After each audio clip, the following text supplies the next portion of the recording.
Welcome, ladies and gentlemen, to this great game of Starbow. Today we're going to be giving you a series from the Starbow Almost Starleague. And casting with me today is none other than December's calm wizard himself. How you doing? Hey, how's it going? So how's the wizardy world? Lots of magic occurring, with pixie dust and magic and lots of numbers. Surprisingly, wizardry is actually math based. Yeah, I kind of knew that. This is going to be from, like I said, the Starbow Almost Starleague, or maybe I didn't say that. This is from Group C, and this is the winner's match. So this means that Dirtybag, he did beat Teddy Bear, I think, and Nap did beat Dragoni, or it was the other way around. Yeah, I think that's how it was. And so whoever wins this is going to be going on to the next level, whatever. And then the loser is going to have to face the winner of Teddy Bear and Dragona. And I don't think Teddy Bear and Dragona has played yet. So I think this is the last match I'm going to cast for Group C for now. And then I got some games from Group D, which have kind of already been casted by E.G. Wuja, but he kind of wanted me to cast them anyway. And they featured the notorious Cephia, so that's going to be great. Top left corner we have Nap, which I've been looking at for a while now. And in the bottom right corner we have... Did you port this map, or...? Dirtybag. Yes and no. This is a map. This is actually based on the Bid War map. Okay, it looks ported. But, it's very loosely based. I did not go through a tedious porting process. Okay. And I did add a lot of stuff on my own. So this is kind of a mix between an original Bid War map and The overall idea of the layout is ported. Yeah. But the actual terrain and all that is just whatever you came up with. Yeah. Teddy Bear, do you have to go now on Skype? He's often on Skype. Anyhow, so yeah, if you look at this map, you got your natural here, you got your third base over here, but you also have an alternative third that's a little bit further away, but it's a tad easier to defend because it only has a small ramp. And then you have a very interesting base on the very side here, and then you have that symmetrical all over. When it comes to the way this map is laid out, you have like a fairly straightforward rush distance, but the rush distance that is straightforward is laden with fairly narrow chokes. If you want to go for the more wide chokes, you have a little bit further away. So this is kind of Superhuman's philosophy of map making, is that the main path should be fairly straight but narrow, and then the other paths that are more windy should be wider. And Nap with a very strange wall in. Why would he do such a thing? Vultures. Yes, I guess. You don't get vultures that early, though. And he's going for his expansion. Like, I feel he should have just gone for, like, Zerg style and just wall off his natural. He had just scouted his opponent, seeing that FE get thrown down. Yeah, so he wanted to throw down the Nexus. If he was getting thrown down, that wall would probably be at the natural. Sure, yeah. I can completely agree. He sees a really fast command center, and he's like, oh, I'm just going to take my Nexus. I'm not even going to make Dragoon. So, yeah, he doesn't even have a Dragoon. He's making his first one right now. He's getting his Calderian Citadel, and Dragona is going to get his expansion up as well.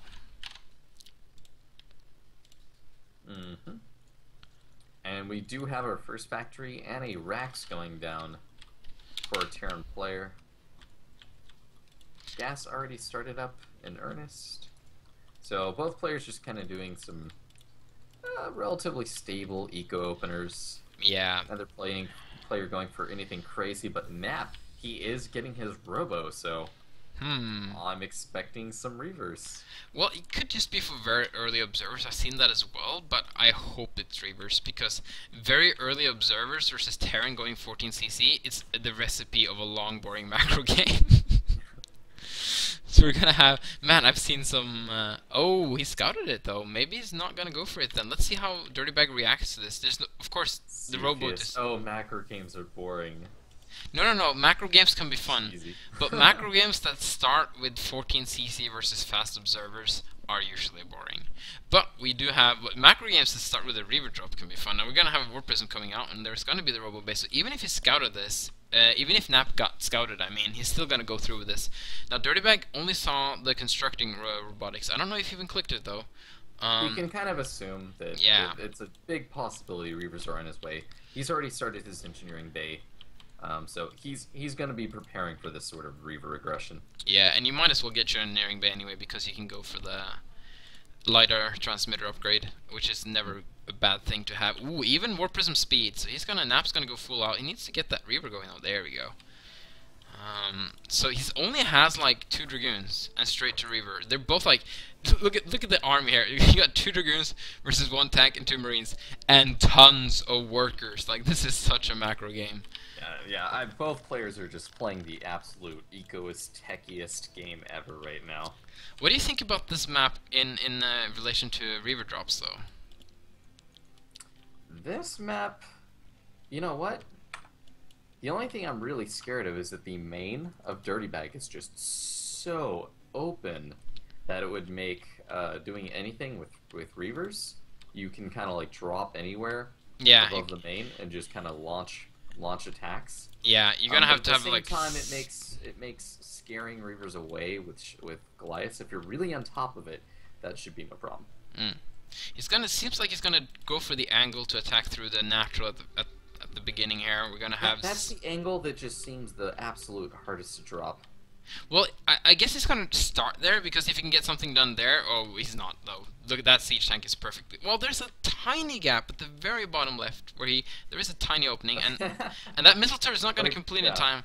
Oh, is he gonna find that? Oh, come on, Nap! Don't sit there for too long. The missile turret is gonna complete. Oh, there he goes. But gonna get it down. He found the exact opening. Oh, look at that shot too. Okay, the missile turret is up though, so he got 7. He got 7 workers killed with that one shot. That's incredible. Yeah, during the pullback, Dirtybag's pullback actually haunted him with that. Yeah. Also, what's kind of funny though is that they're now equal in workers because you do have to sacrifice some pro production to get that Reaver out. So. Right now he hasn't really done any damage. He needs to do more damage to actually get ahead. Right now there's equal, but he has a Reaver, which is always a good thing to have versus Terran. Well, he did sit the Warp Prism under a turret for much longer than he would have liked to. Yeah. His shields are still very much so on the way of regenning. Oh, there's a couple. Oh, he sees the Warp Prism with the barracks. He doesn't reposition his Goliath. There we go. He's like, yeah, once he's got the Goliaths out, Reaver's gonna have a really hard time. It's gonna be so hard. Yeah, he's gonna have to get out. He's got the speed upgrade now though, so he could maybe dart around.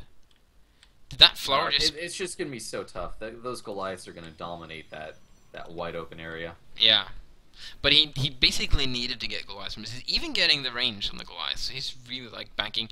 I guess you never should go for a Reaver drop into 2 base carriers because you're already forcing out Goliaths. And this is a tough map to do Reaver drop shenanigans on. You can just ping back and forth across this accessible ramp so easily. I made such a bad map. He's not running around production to get to like the bottom of it, to the side of his main. None of that stuff happening. Look at these beautiful cliffs, man. Look at all the rocks coming out of them. Oh, someone did a great job here. Nap's got 2 cannons set up just in case of vultures. He does have a wall at his natural. I like that. I like that. For defense against vultures. I really like that floating cannon placement. One for like scaring them off, and then they try to pass it to go to the mineral, and there's another one there greeting them. Oh, I think there's a dead vulture there now. I think he was trying to send out something, or maybe it was just a marine. Yeah, it was a marine. Yeah, he's basically sacrificing marines for scouting right now because he salvaged his bunker. So it's a very real possibility that Nap can just like double expand instead of get his 3rd. But it looks like he's content to just taking his 3 bases, getting his tech up, getting Templar Archives up. He is powering his tech and absolutely ramping up production right now in his main. Wow, look at that. Nap is just chilling next to this barracks. That's kind of like... Yeah, that's really dangerous. Here comes the Goliath. And now he's gonna... Oh, wow, he's gonna get... Why would you camp next to barracks? That's like within his vision. They're both like doing nothing, and then both at the same time. It's like, oh wait, there's a Warp Prism here. It's like, oh wait, there's a barracks here. Maybe he was trying to really entice Dirtybag to get his range upgrade. Ooh, I see the double play. Mind games, man, mind games. By the way, everyone who's tuning in, it's been a while since I've been streaming, and it feels really good. I love casting Starbow just more and more. It's kind of growing on me. Like Starbow itself has of course been growing on me, but like casting Starbow is growing on me too. So. We got Dirtybag going for an expansion. There's nothing Nap can do about this one, I think. He's got a couple of DTs, though, that could be really annoying. If he sends out 1 at a time, there's 2 in the Warp Prism. He's got... Okay, no, that's High Templars. It would just be so tough. It's not going to happen. Dirtybag's all of Dirtybag's units are slow, immobile, and powerful, and he doesn't actually have that much space to cover things. Oh, he doesn't. There is another opening. There is another tiny opening. Oh, here comes the Goliaths. Nap, you need to pay attention to your prisms. Oh, Oh, no. no. He's got the full get under it, and there's the scan. It's going to go down to High Templar for free. It's unfortunate. That storm investment, temporarily null and void. That's incredibly annoying. And unfortunate, at least, to say the least. Where are those Dark Templars? He made a couple of Dark... He's got 4, with his army. No, Dark Templars. There was some on the production tab earlier. Dark Templar. I think he cancelled them because I can't see them. Or maybe some harassment did, or was attempted that I never missed. Dirtybag is playing, Dark Templars really wouldn't get anything done anyways. No, he's way too tight, like, in defense for that. Yep. Actually, I have a Marine here. It's gonna see that Nap is gonna try and sneak out something. I don't know if this is a base or if this is a proxy, but I assume it's a base. But I think Nap would be better off taking like this base, but that was just scan right now. That is nothing on it. But he's also sneaking out another base. Nap is drawing a line in the sand right now. He's saying, okay, this, if you want to go any further than this, any additional bases you take is going to be hell on earth to try to stretch out your tank line in your turtles a bit. So this is where I'm gonna stand. If you come out, I'm gonna attack you. I'm curious though if okay, here we go. Nap is just gonna try and go for this. Going in. I don't know if this is a good idea. It's gonna drop the Zealot. It's gonna he gets a storm. Really gets a couple of good storms off. It's actually working. Oh wow. Storms. Well, those 2 siege tanks there are gonna be proved very annoying. Oh, another. No, that storm misses completely. Okay, that's a better storm. The vultures are now in, but the zealots have already done their job. He was really. Dirtybag was just missing vultures from his playstyle. He didn't have a full wall to block those zealots from coming in and streaming into his tanks. That was actually cost efficient for Nap. Yeah, it didn't really do that much, but actually it did prevent the potential push of Dirtybag. Like Dirtybag wanted to push soonish, but that push is gonna have to wait a little bit now. Because I feel like Nap really got so lucky with that. I guess he scouted Bulmans before and saw that there were no vultures. Like, you saw that huge influx of vultures. Yeah, right? just streaming down the ramp there. That attack would have been insane. Yeah, that Reaver would have helped a lot. Where is that Reaver? It's not dead, right is now, it? you know what? It's really not looking bad on the units lost tab for a PVT. No, not really. Now, if you look at layout of Dirtybag now, like, I'm kind of curious if he's gonna try to expand to the base above his main, or he's gonna try and move even further left. It's gonna be a stretch either way, but I think maybe the base above his main might be the easier choice at this point. And it's just so tough to say. The advantage of taking the base to the left is that you can prep a push to the Toss's main. That's true.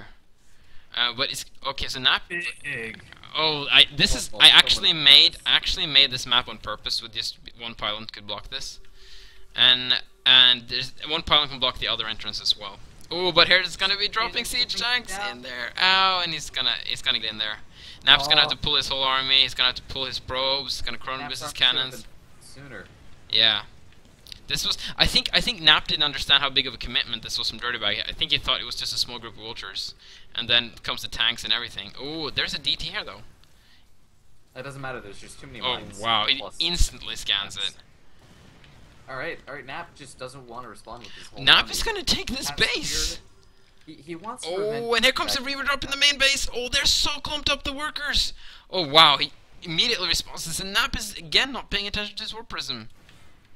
And making really weird attacks in this space. Nap is just kind of doing weird stuff. Oh no, he sacks it.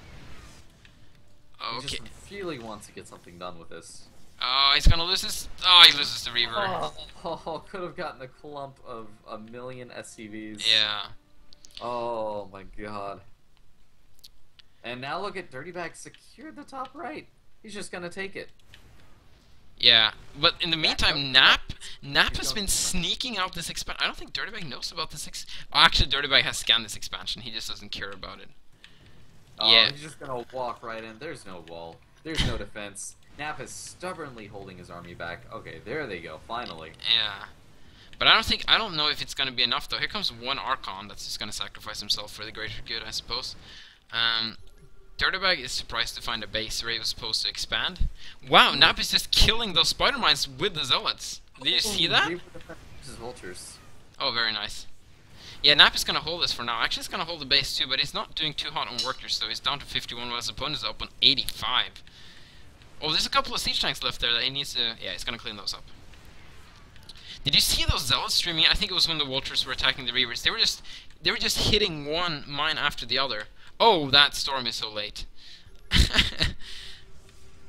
Okay, but Nap actually holds this new base that he's found.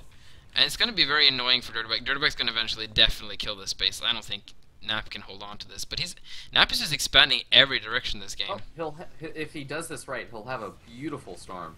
Yeah, oh, come on, Starbow, Starbow before it's... Oh, okay, that's the storm. Could have been even more beautifuler if it was further to the left. That's a word, by the way. But it was almost good. See, I know my English really well. Don't you worry about that. Alright, Dirtybag wants to secure the space. Nap really hasn't gotten all that much mining from that bottom right. That Nexus is not worth it. Those might as well just been cannons. Yeah. For the, like... He's mined a little bit. Dirtybag's game plan is he's gonna expand in a counterclockwise fashion. That's the Imba way of expanding. It's and almost... Dirtybag's got a really nice wall off the bottom left. There's almost... a couple parts that are really scary if Nap were to attack through. Yeah, where? I'm trying to see him. Oh, the Reaver! Is it gonna go down? The Reaver's gonna go down. Oh yeah, that is actually an interesting path, right into the natural there. Nap should maybe use his observers a little bit more active. He's actually gonna send a Dragoon in there right now. I don't know why the Dragoon is going in there. Always the natural. It's always the natural where the rally is. Yeah, sometimes it's vulnerable. Assume is defended, and then once you stop being able to produce units and you're like max is mech, then you just simply have nothing there. Speaking of max as mech, Dirtybag has 193 of 200. He has 2 upgrades. He's definitely ready to just push down his machine. We got a couple of Arbiters incoming though. Nap has been teching and he's taking more bases. Nap is still in this game, but he's gonna have to claw into every expansion he can take. And Dirtybag is just going like Nap didn't even see this coming. Like he just went. They just A-moved and sieged up. Like, that was really bad. For Nap. It's looking really tough. Toss simply just did not take the bases he wanted, and he just lost the bases that he was really relying on to be mining and giving him that income above the mech player. Oh, he's gonna try and... But he has 2 Arbiters that he's not bringing with him. They're just chilling at the top right. I feel like Map's unit awareness in this game has been kind of lacking. His Warp Prisms have been, like... just randomly sitting at places. Yeah, there's a lot of investment in War Prisms that went mostly to waste. Yeah, and see, you got a couple of Arbiters now. They're randomly attacking the siege tank, but I don't know if he actually knows that his Arbiters are even there. Like, they could have really helped out trying to defend versus that third base push because they were there the whole time. Okay, now the Arbiters are moving out. About to be on more bases than the toss. Oh, what is these Arbiters? Fully split map situation. What are these Arbiters? Are they gonna go in and... Oh, there's some potential EMP from the science vessels. Here comes the missile turrets. Tanks. Oh, it's gonna be some recall. 1 recall. He's gonna get another one. He's only gonna get 1, and yeah, that's GG.